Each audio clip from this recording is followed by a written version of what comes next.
Well, greetings, imagination connoisseurs, and welcome to another episode of the Otaku Experience over here on the Burnett Network. I'm, of course, your host, Israel. This is going to be a little bit of a weirder episode. Not much is going on, and instead of doing like a main story, I am going to talk about my ranking of the Studio Ghibli films. I watched them all not for the first time, all of them, but most of them for the first time over the past half year. Me and my fiance and my sister, about every week. Sometimes we missed a week, but about every week we watched them in order.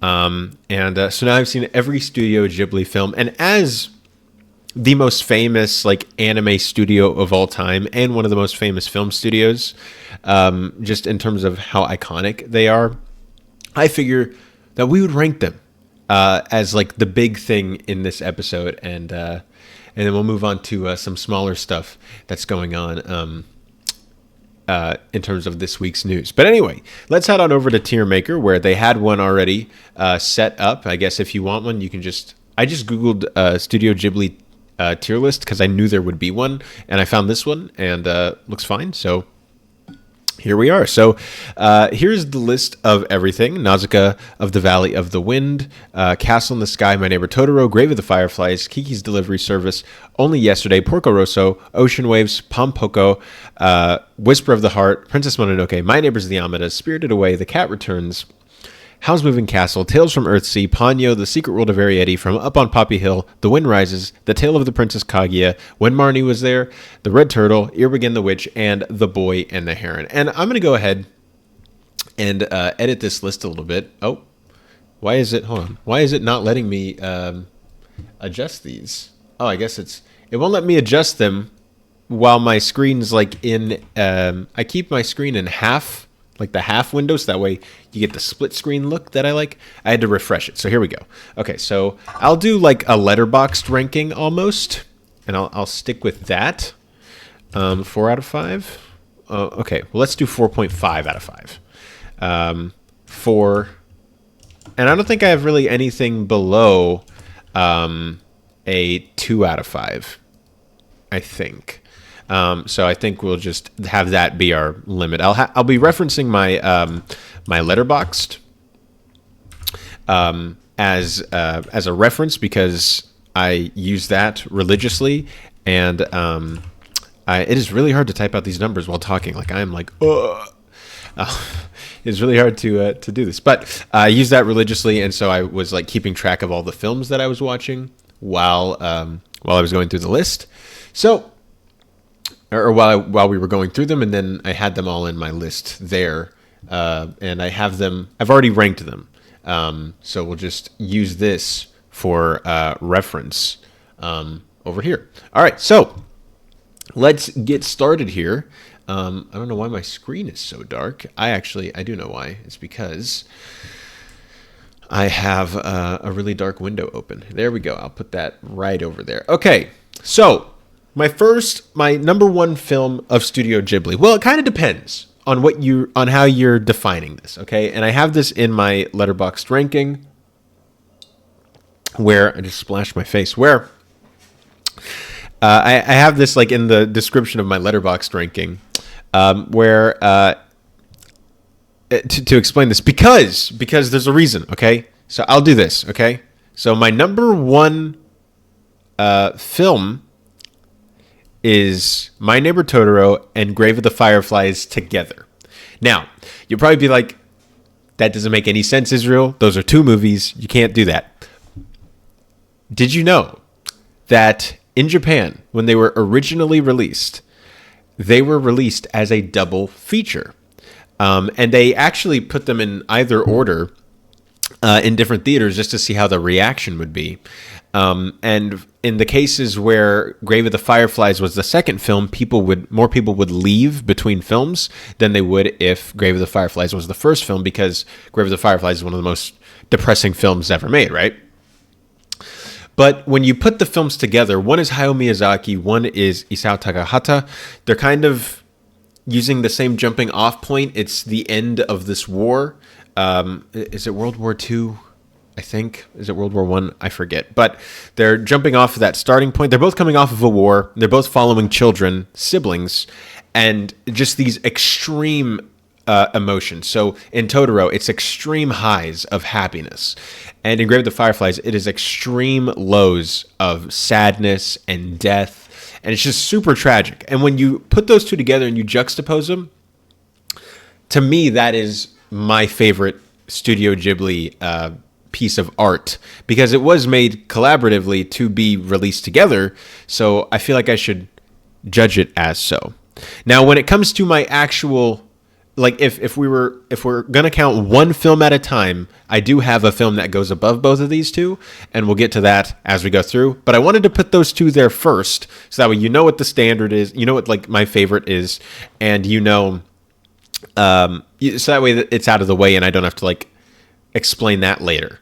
So now we'll just go through release order, and I'll put these in their spots. So, Nausicaa of the Valley of the Wind. And I believe that this film was even before Studio Ghibli existed. It was just a project that Hayao Miyazaki did.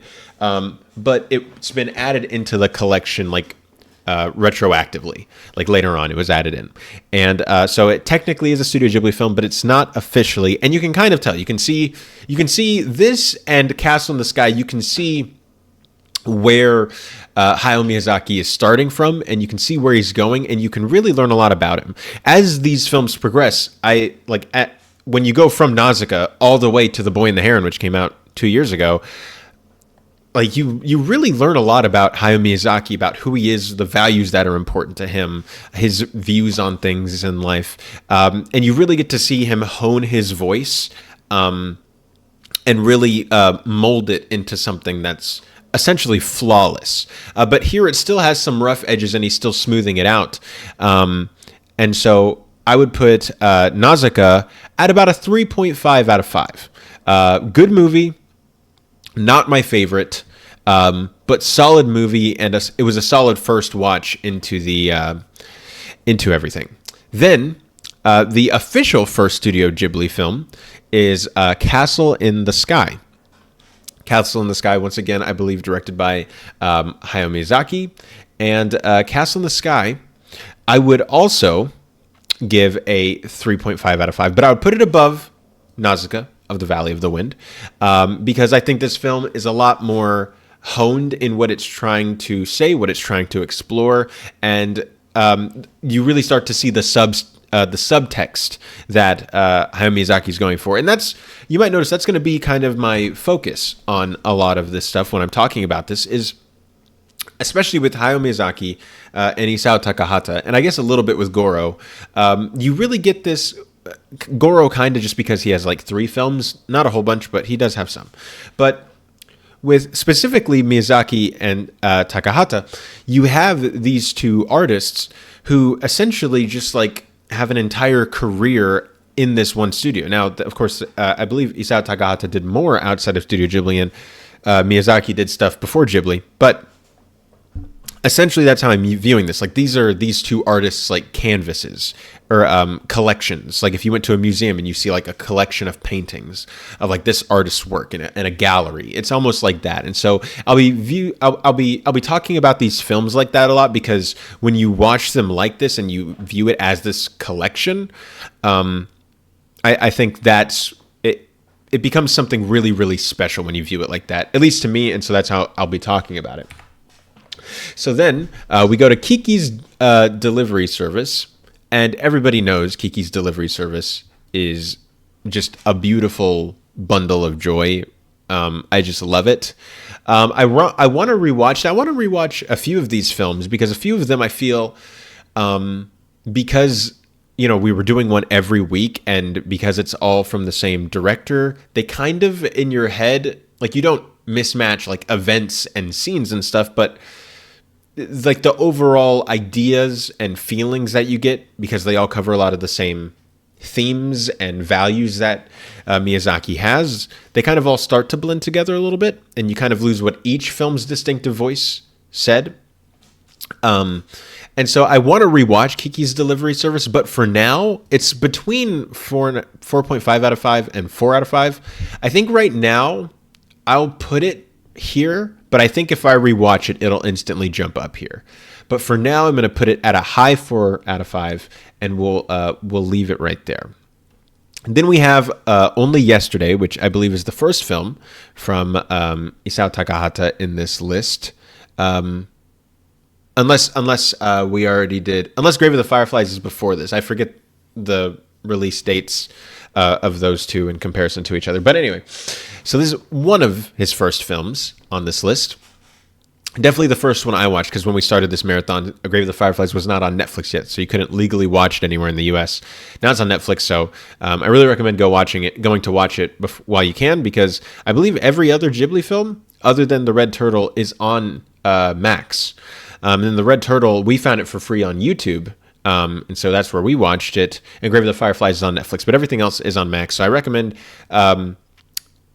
watching Grave of the Fireflies and The Red Turtle as soon as you can, because those ones are like the least certain that they will always be available to watch, at least legally speaking. But Only Yesterday, this one I loved. This one, the older lady, not older lady, but the adult woman looking back on her childhood life, telling and growing this bond with this man, and falling in love. Just the overall experiences of life from childhood all the way to adulthood, and all the things that she was still holding on to. And I love these kinds of movies when they're done really well, and this movie is done really, really well. So Only Yesterday for me goes into a solid 4.5 out of 5. I think it's great. Then we have Porco Rosso. Okay, Porco Rosso is probably going to be one of my more unpopular takes. I don't dislike it. I only dislike one Studio Ghibli film. But Porco Rosso is one that I never really got into until about the final 30 minutes, and by then the movie's about to end. But I never really got into quite the style it was going for.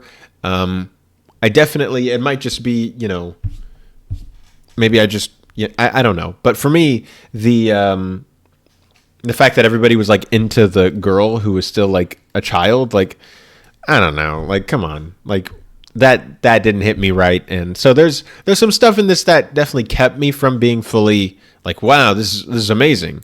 Very funny still. And like I said, that last 30 minutes was insane. But overall, because I still think about this film positively, I would put this at about a 3 out of 5. And also there is some of the stuff about war and things like that Hayao Miyazaki is going for. For me, it kind of gets lost in the comedy, but it is there, and so there is that. Then we get to Ocean Waves, one of the most unpopular Studio Ghibli films, and I don't really understand that. Like, it's not great, but it's not bad, and I would even say it's not like, I would say it's still above average, and it still leaves you with something. It still is interesting, and it still has, it still explores ideas in an interesting way, and it's not just like a run-of-the-mill, like boring, whatever. At least to me, like, I don't understand like the actual like dislike that people have of this film. So for me, this is not a high 3 out of 5. I put it lower than Porco Rosso, but definitely not a bad movie in the slightest, at least when it comes to me. Then we have Pompoko, or Pompoko. But anyway, this film is just ridiculous. It's insane. And it's not for everybody. Like, when you have raccoons using their testicles to just like create shapes, this movie is so ridiculous. This is one my fiance tapped out of, like, while we were watching it. She just gave up and like closed her eyes and laid down. And my sister, I think, got bored and like dozed off. And so I'm the only one who watched it of the three of us. They both, like, I guess, just weren't into it. But for me, I thought it was hilarious. And so I thought it was a lot of fun. I do think it was a little bit too long, but I definitely like that. I like the, the colonialism commentary. I like the commentary just about taking care of the environment as well, and the tendency that humans have just to, like, we take this beautiful land and we just create buildings and sidewalks and like all that beautiful nature, and like we can still create a civilization, but do we have to destroy this beautiful creation that we have in order to put these big rock rectangles everywhere? But there was that, and so I did still find some of the stuff to be interesting and quite profound, to be honest with you. So I'd put this at a low 3.5 out of 5. Not a high one, but this and Porco Rosso are like right next to each other, but I feel a little better about Pompoko. They're both comedies. One I found was more funny, Pompoko, and one I felt the commentary was more like the voice it had. It was saying something at a higher level than Porco Rosso was, at least for me. Then we have Whisper of the Heart. And for me, this is kind of akin to Kiki's Delivery Service. I want to rewatch this, and I think I'll love it even more. I feel like it'll go from a 4 to a 5. And I love this one. This one is essentially just about like becoming a writer, becoming someone who creates, becoming an artist, and how you get to that journey. Like this poster, completely like not what the film is at all. Like this is like a 2-minute sequence in the film. And the film's like over 2 hours or something. Of just like a regular girl, just again, like it's Studio Ghibli, so you either have super fantastical stuff or you just have like slice of life. It's just a girl like slice of life stuff with some romance in there, but primarily her just like wanting to write and her exploring that passion she has and her writing her first book. And the scene where the old man reads it for the first, oh man, and she's scared, so she runs away. Oh my gosh. I don't want to spoil too much about these movies, but so I will mention, I'll probably mention like some things, like I'll reference some things, but I probably won't give away like huge twists, I don't think. At least I'll try not to, but I guess just be careful. Okay. Then we have Princess Mononoke. Now, earlier when I referenced that if we were going by film, I have one ahead of both My Neighbor Totoro and Grave of the Fireflies. It's Princess Mononoke. Princess Mononoke is, to me, not only the best film that Studio Ghibli's made, it is also the best film that Hayao Miyazaki has ever made. Maybe I should have swapped those. But for me, this is Hayao Miyazaki's magnum opus. For me, this is Hayao Miyazaki distilled in about 2 hours. This is him with his commentary on violence. This is him with his commentary on war, on the environment, on pollution, just on everything that is important to Hayao Miyazaki. It is said in this film, it is said flawlessly. And this film is just brilliant. It's amazing. And it is his best film and the best film in the studio's history, in my opinion. Then we get to My Neighbors, the Yamadas, a film that I think is very underrated, like criminally so. Like either people haven't seen this one, like this is a Studio Ghibli film that they skip, or this is one that they watch and they don't really care about, which is the experience I had with my sister and my fiance. They didn't really get into it, but I freaking love this movie. I watched it again and I showed my mom. She loved it. And my mom's not the most into anime, but she's watched a few anime films and some, even some series. And she can get into it. And she loved this film.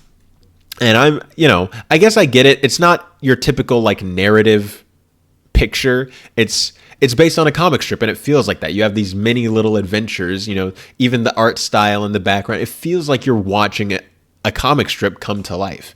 And for me, it really worked, and I love it. And it just, I just love when people love their families, because I love my family. And this might be like, oh, you're a loser, you're a nerd, whatever. My family are my best friends. My siblings, my mom, my dad, they're my best friends. And I do have friends outside of them, and I have my fiance and stuff, and I now have her family as well. But, my family is my family. And I feel like a lot of people, especially these days, don't really, they don't love their family like you should. And I just love that for this and My Neighbors the Yamadas. And I would put that at a 4.5 out of 5 above Only Yesterday. And yeah. Then we have Spirited Away, which is not only the most iconic Hayao Miyazaki film, but not only the most iconic Studio Ghibli film, but probably the most iconic anime film of all time. This is the one, of course, that was the first anime film to win Best Picture. Hayao Miyazaki's first Oscar for did I say Best Picture? Best Animated Feature, and the Studio Ghibli's first Oscar. And this is probably going to be another one of my unpopular takes, but I don't dislike this movie. I just don't feel what other people feel towards it at that level. For me, this is a very, very solid film. But for me, when it comes to Hayao Miyazaki as an artist, and even just like as a film on its own, this film just doesn't resonate with me that some of the ones in the in the spaces above it do. And I'm not going to apologize for that. I'm not going to, because, that's just my own feeling towards it. But, that's what it is. That's just how things played out for me. But still great. And I do feel like this. I've seen this film a couple times now. I feel like every time I rewatch this film, I will like it more. And so I feel like maybe after 3 more rewatches, it could be up here. But as of now, it's not. And so I'll just need to see how this film marinates with me over time. I watched it for the first time back in 2021, I think. And then I watched it again for the second time late last year. And so we'll see when the next time I watch it will be. But I know this film is, not old, but, it is an older film. And I'm relatively new to being introduced to it, and I feel like other people have had longer for the film to resonate and marinate with them. And for me, I just haven't had that time yet, so I'll need to see how this gestates for a little bit. Then we have The Cat Returns, probably just unashamedly the most goofy, campy Studio Ghibli film that there is, and doesn't really have anything to say. Is just kind of not necessarily a sequel, but kind of connected to Whisper of the Heart in a way. And I don't know, this one's just really funny. But once again, not much to say. So it doesn't really leave an impact on me. But when I watched it, this is probably the most fun I had with any of these movies. And so for that, I'll probably put it in here somewhere. I would give it a 3 out of 5. I'd probably put it in here somewhere. It sticks with me more than Ocean Waves. But I think overall, Porco Rosso sticks with me more. I think I'll put it there for now, but it's around there. Then we have probably the second most iconic film, Howl's Moving Castle, another one from Hayao Miyazaki. And for a while, when I had only seen a few of these films, I said that this was my favorite film. It is no longer my favorite film, as you can see.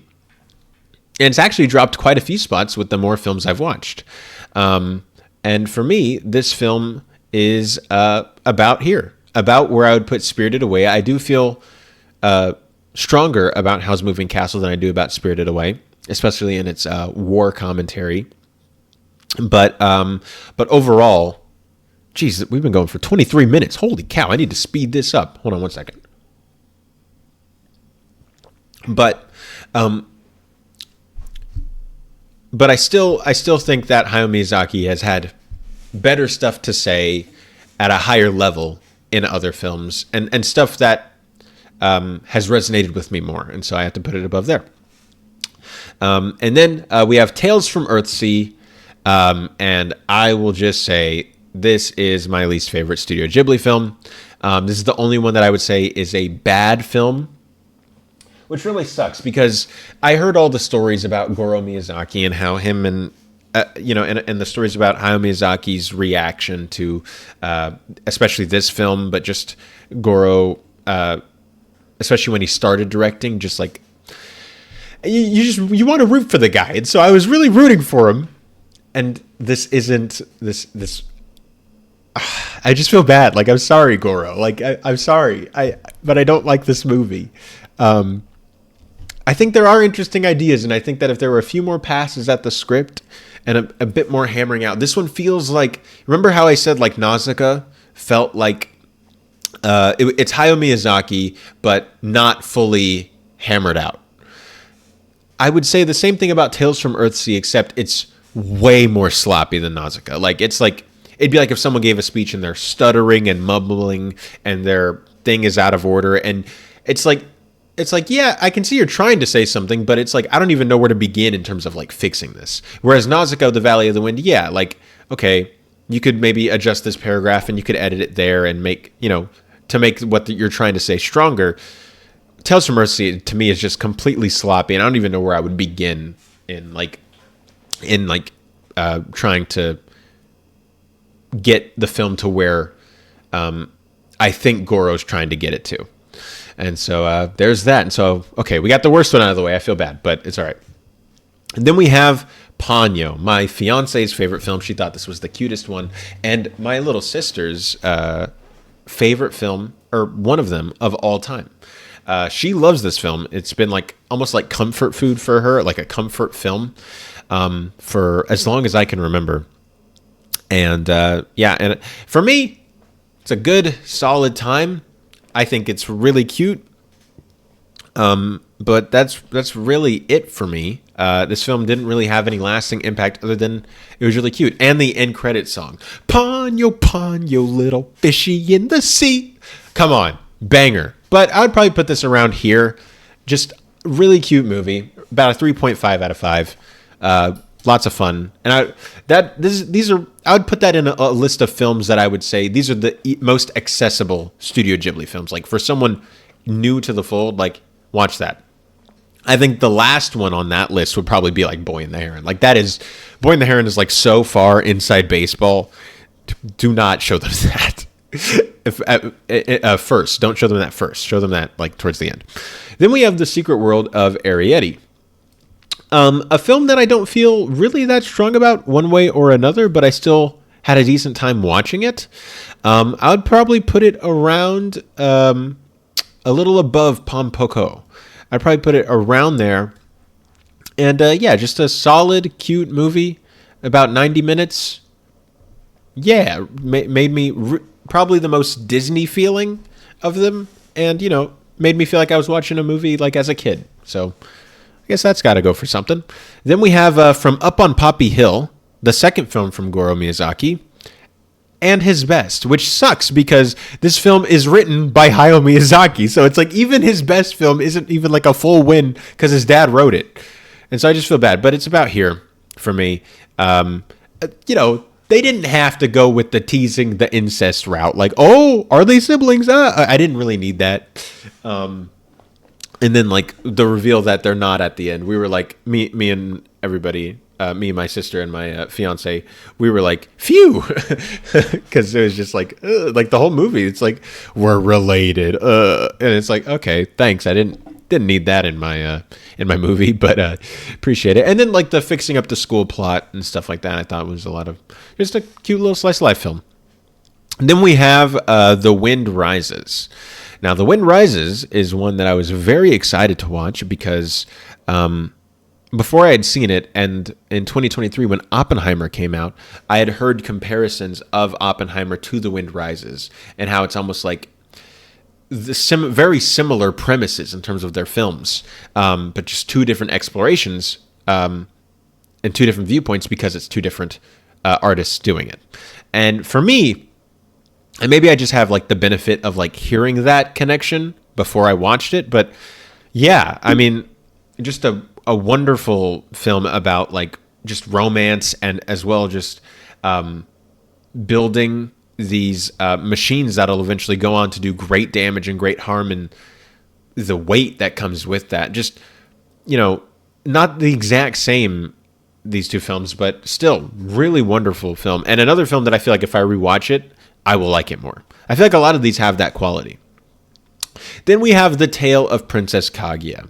Now, this was probably my most anticipated to watch of the entire pantheon of films, because I've heard such great things about this film and its animation style and everything. It just looked so different. I was so excited for it. And let me just say this. When I first watched this movie, it was not where I'm about to put it, but within the next 24 to 48 hours, I couldn't stop thinking about it. And I started thinking, and pieces started falling in place for me. And I was really like, oh my gosh, there are so many layers and things are so deep. That was like, okay, cool. Yeah, it was really good the first time, but it just, man. And this film, this is a top 5 Ghibli film for me. This film is just, it is so, just the level of emotions that you feel in this film. It's nowhere near like your typical narrative in terms of like structure and plot development, but that doesn't matter. Like the feeling and the score, the score and the animation and the themes that are developing and the ending. The ending. This is what I will not talk about like in specific because I don't want to spoil this for anybody who hasn't seen it, but oh my gosh. I love this film. And so, yeah, top 5 Ghibli for sure. And then we get closer to the end here. I've been going for freaking 30 minutes. Goodness gracious. We have when Marnie was there. And I'll just say this is probably one of the ones I care about like least. And I'd probably put this about here. A low 3 out of 5. A low 1. All right, then we have the Red Turtle. The Red Turtle was the last one we watched because we had already seen The Boy and the Heron, and since we knew Irrigan the Witch was the last film once you remove Boy and the Heron from the equation, we were like, we don't want to end with their worst rated film, so we did Irrig first, and then we did the Red Turtle. But I'll go in order of release, so I'll do the Red Turtle first. So the Red Turtle, really solid film, really good. No dialogue, only screaming. Really nice animation. It definitely feels the most different. Like it feels the most one of these things is not like the other compared to the rest of Ghibli. This, and I would probably put Kaguya in there, Yamada's.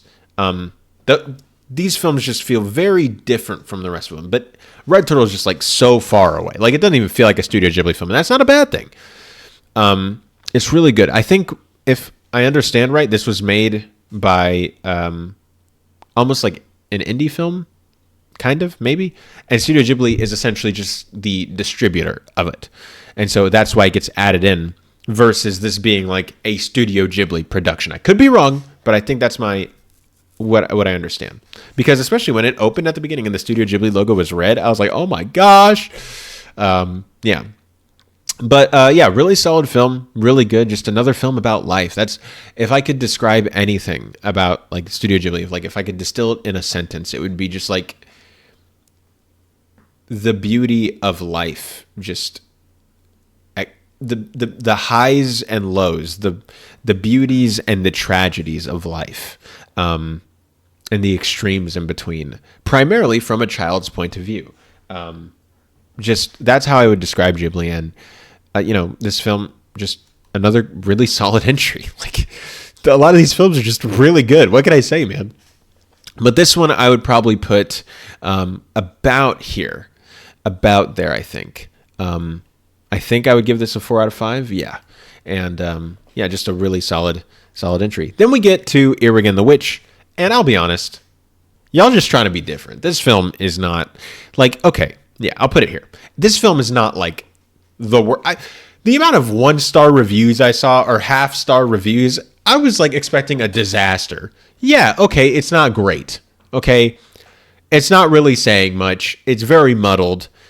The structure is just bananas, and so many things are just left like not even in like a ooh, you fill in your own answer kind of thing, but just like completely unresolved. Like by the end, and even one of them, they just kind of like, hey, and then it ends. And we were just like, what just happened? But I didn't like hate the film while I was watching it. I have no idea why everybody's so upset about this movie. And the 3D animation, I'll be honest, wasn't even that bad. I was very worried about it, but I was like, about 20 minutes in, I was like, this isn't that bad in terms of the animation. But yeah, definitely, other than Tales from Earthsea, Irrigan the Witch is definitely the worst film.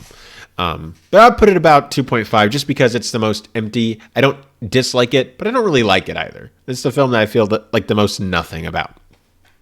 And then we have The Boy and the Heron, the latest film from Hayao Miyazaki. I did a full review on this when it came out on the show. And I've now seen this film 3 times, and every time I watch it, I love it more and more. So much so, I would put this in the 5 out of 5. And that closes out the Studio Ghibli ranking. I guess let me explain a little more with Boy and the Heron. For me, what put this above a lot of the other stuff is, for me, this was like the story of the older man. It was his great uncle or something, but him wanting to pass on the tower to Mahito, and really struck me as like Hayao Miyazaki, like debating, like and just pondering what he's going to do. Like, he's about to die. The tower, at least in my mind, is Studio Ghibli. What happens when he dies? Will there be a successor? And the successor, is that Goro? Is that somebody else? And then, in the film, the tower collapses. And for me, it was almost like Hayao Miyazaki making peace with the fact that, there might not be a successor, and Studio Ghibli just might end almost. With Toshio Suzuki and Hayao Miyazaki. I believe Isao Takahatsu's already passed away, so that's really it, unless they like pass it on to somebody else. And maybe that's the best thing. Maybe that's what we can hope for, is that it passes away. If they can't find anyone that is worthy to take on such a studio. I mean, look at this. Like, the amount of films that are in 3.5 out of 5 or above for me. Like, this studio is just so amazing, like unparalleled in terms of their win to loss ratio. Not just win to loss, but like A pluses. Like, oh my gosh. But anyway, all this to say, that is my Studio Ghibli ranking. If we're counting them in terms of how they were released, this is my number 1, these 2. If we're going just film by film, Princess Mononoke is my number 1. And then we have The Boy and the Heron, which closes out the top 4, and the 5 out of 5s. Tale of the Princess Kaguya, Neighbors of the Amadas, Only Yesterday, Kiki's Delivery Service, Whisper of the Heart, Howl's Moving Castle, The Wind Rises, Spirited Away, The Red Turtle, Castle in the Sky, Ponyo, Nausicaa of the Valley of the Wind, From Up on Poppy Hill, The Secret World of Arietti, Pompoko, Porco Rosso, The Cat Returns, Ocean Waves, When Marnie Was There, Earwig and the Witch, and Tales from Earthsea. And that's my Studio Ghibli film ranking. I would love to know what you guys, what your rankings would be. And so with all that said, we're going to go straight into this. So we're in award season. The Anime Trending Awards are they Saturday? Or no, they're Sunday. They're a week from when I'm filming this. They are on Sunday. I'm planning to stream, but we'll see what happens. I want to stream like reacting to the show live, but like I said, we'll see what happens. But one of the ones that we cover, so those are the Anime Trending ones, but one of the other ones that we cover every week is Anime Corner, and they had their official Anime of the Year winners released, and so they have all their genre awards and blah blah blah blah blah. Don't care. Here's where we get to it. So you already probably saw it, but their Anime of the Year was Dangers in My Heart Season 2. And this is also community voted. And it got 10.5% of the vote. In second place was Frieren Beyond Journey's End, which was my Anime of the Year. And that got almost 10.4% of the vote. So a neck and neck race, really. And to me, it was just like, man, y'all really thought Dangers in My Heart Season 2 was that good? I mean, I haven't seen it. I watched the first season. And I think I watched the first episode of Season 2. I just never went back to it. But people loved that season, man. And, I mean, man. If Dangers in My Heart pulls out a win at Anime Trending, it's over. No more show. I quit. But then we have Too Many Losing Heroines at 8.36. Days with My Stepsister at 8.15. Not really happy that that's in here, to be honest with you. The Apothecary Diaries at number 5. Windbreaker at number 6. Don, which I was surprised with how low it was on this. And I don't remember specifically where Don ranked on the weekly charts in fall. but I believe it was towards the top every week, but I could be wrong with Anime Corner. And also, I don't know how these votes are done. I don't know if you rank the vote, if you're only allowed to vote for one show, or if you vote for a few. I know with Anime Trending, I'm pretty sure you vote for like 5 shows almost. I think, or like 2. I don't remember. You can like click multiple things. But then you have Oshinoko Season 2 at number 8, Data Live 5 at number 9, and Ragna Crimson at number 10. And so there is that. And like I said, there's just really nothing else to talk about. So we're just going to go into the audience rankings of this week and close this show on out. So we'll start, I guess, with the Anime Corner ones, and then we'll do Anime Trending. So starting with Anime Corner, we have... they have the what's it called? The Anime of the Year ones pinned on their Twitter. I'm trying to find the I should have prepped this. I usually do, but I was being a lazy boy today. But is this it? No, that's not it. Where is it? This is great entertainment, you guys. Okay, ReZero Season 3 at number 1. I have been watching ReZero. Fire still. It's great. Which went up 4 spots to number 1. Toilet Bound Hanako-kun Season 2 is at the same rank at number 2. Apothecary Diary Season 2 went down 1 spot to number 3. Solo Leveling Season 2 is at the same rank at number 4. Sakamoto Days went up 2 spots to number 5. The 100 Girlfriends Who Really Love You Season 2 went up 3 spots to number 6. Blue Box went up 1 spot to number 7. My Happy Marriage went up 3 spots to number 8. I'm Getting Married to the Girl in a Class That I Hate went up 1 spot to number 9. And Dr. Stone went down 4 spots to number 10. Going over to Anime Trending, we have ReZero at number 1. I think you're already seeing ReZero being a very early on frontrunner for the Anime of the Season award, and being a heavy contender for Anime of the Year at the next awards. So we'll see how that goes. Totally Bound Hanako-kun has spent 2 weeks at number 2. The Apothecary Diary Season 2 went up 1 spot to number 3. 100 Girlfriends Who Really Love You went up 2 spots to number 4. Solo Leveling Season 2 went down 2 spots to number 5. My Happy Marriage went down 1 spot to number 6. I May Be a Guild Receptionist went up 1 spot to number 7. Medalist went down 1 spot to number 8. Dr. Detective is a re-entry into the top 10 at number 9. And Dr. Stone Science Future has spent 2 weeks at number 10. And guys, like I said, nothing really going on. So that's really where we're going to end the show. And so I want to thank you guys so much for watching this episode of the Otaku Experience. Remember the show gets uploaded to Spotify as well if you want to listen there. You can also find me. All my social media is in the description down below. Make sure to subscribe to the channel and become a member, because that's good for Rob and that's good for the channel. And if it's good for the channel, it's good for me. So there's all that. I'll be watching the Oscars later tonight. That doesn't have to do with anything, but I'm very excited for them because I like movies. And so I'll be watching that. And so this episode, because Rob, I know, is also going to be watching the Oscars, this episode might not come out until like Monday. Or even Tuesday maybe. So we'll just see how that goes. But so I got to get going to do that. And I'll talk to all you guys next time.